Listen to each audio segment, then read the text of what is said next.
If you've been keeping up with the news in the past few years, then you most likely have heard of the Copts.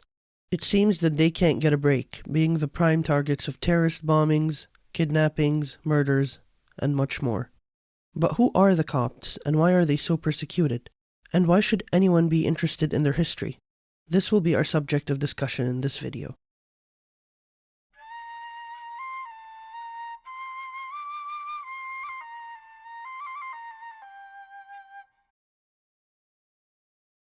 As we discussed in the Names of Egypt video, the word Coptic comes from the Greco-Egyptian adjective Gyptios.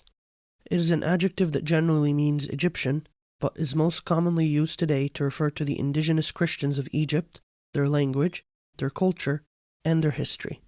Some today refer to the Copts as an ethno-religious group, but this can be misleading. You see, normally an ethno-religious group is a group that forbids social interactions and marriages with those who do not come from their same ethnic background and do not practice their faith. Let's take a look at two Middle Eastern ethno-religious groups.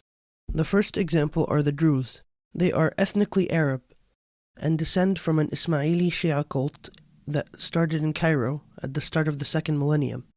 The Egyptian government persecuted the Druze, and as a result they migrated and settled in the Levant. The Druze religion forbids conversion and out-group marriage. Another example is Judaism. Not modern Judaism, but Judaism as described in the Bible. While modern Judaism is not necessarily an ethno-religious group, the Judaism described in the Bible and practiced by the Jews up to the 1st century definitely was. According to that tradition of Judaism, all Jews descend from the same ethnic background of the ancient Israelites. The Jewish religion was also closed off to conversion, as God had only made the covenant with the Israelites. During the 1st century, Gentiles could become God-fearers, paying tithes, praying, and keeping kosher, but they would not be considered actual Jews, and were still treated as Gentiles by the Jewish law. The Mosaic law also strongly discouraged marriage with Gentiles. Based on these examples of what an ethno-religious group is, we cannot categorize the Copts as an ethno-religious group. You see, the Church of Alexandria was never ethnically exclusive. The church started among Jews, then spread to the Greeks, and later to the Copts. The thing which united the Copts is faith, and not a united ethnic heritage. The Copts became isolated from the general population of Egypt when Islam was introduced in the 7th century. They became isolated not by choice, as an ethno-religious group is, but by circumstance. You see, in the Orthodox Church, marriage is a sacrament, meaning it can only be performed for two Orthodox Christians.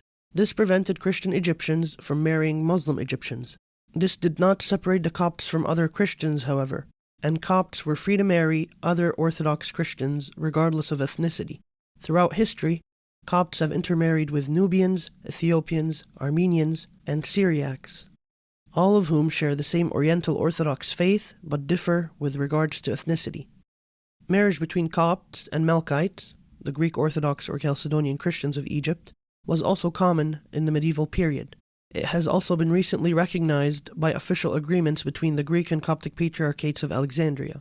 So clearly, the Copts are not an ethno-religious group. What sets them apart from the general Egyptian population is not an ethnic identity, but rather faith. So, what is the Coptic faith? The majority of Copts belong to the Coptic Orthodox Church. When most people refer to the Coptic Church or the Coptic faith, this is what they are talking about. The Coptic Orthodox Church is an Oriental Orthodox Church, having split with the Roman Catholic Church and the Eastern Orthodox Churches following the Council of Chalcedon. The Oriental Orthodox are set apart from the Chalcedonian churches in their refusal to accept Christ in two natures, preferring the Miaphysite Christological formula instead. For more information on this split, watch the video about the Eutychian controversy and the rest of the series about Chalcedon.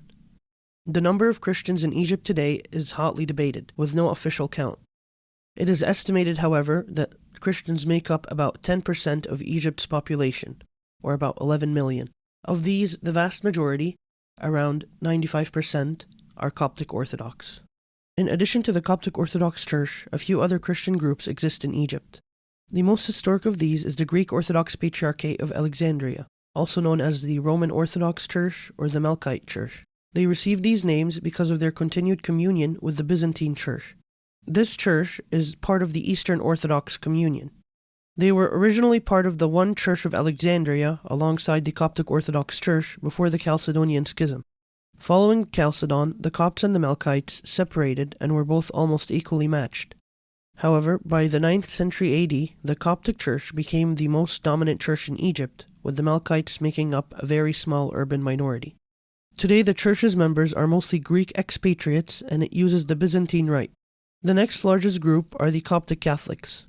In the 19th century, a small group of Copts broke away from the Coptic Orthodox Church and re-established communion with Rome, creating the Coptic Catholic Patriarchate of Alexandria, also known as the Coptic Catholic Church.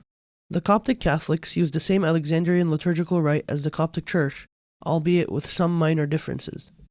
The final Christian group are the Protestants.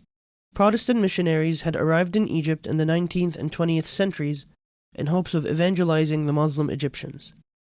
But after the Egyptian government made it clear that they were not allowed to do that, they transferred their efforts to proselytizing the Copts. There are about a dozen Protestant denominations in Egypt, the majority of which have a limited number of congregations. The final question we will answer is, what is Coptic history? Coptic history refers to the history of Egypt and its Christians from the 1st century forward. It is a part of both the ecclesiastical history of the Christian Church and the national history of Egypt. For us as Copts, Coptic history elucidates why we believe what we believe and how we got to where we are today. In order to understand Orthodox theology and dogma, Coptic liturgical rites, and even simple traditions within our culture, we must first understand our history. For non-Copts, Coptic history is also extremely important. Anyone interested in understanding Christianity will at some point collide into Coptic history. The Egyptian Church played a crucial role in the development of Christianity. Egyptian saints have contributed greatly to Christian theology, dogma, martyrdom, and monasticism. Coptic history is also a quintessential part of Egyptian history. Coptic in itself helped in the decipherment of the hieroglyphs, as we previously discussed, and the Copts have played a large role in the development of Egypt. Thus, there is something for almost everyone to take away from Coptic history. If you are interested in learning more about Coptic history, but don't know where to start, I would recommend that you read the Popes of Egypt series. These 3 books give a detailed overview of Coptic history and are a very good introduction to the subject.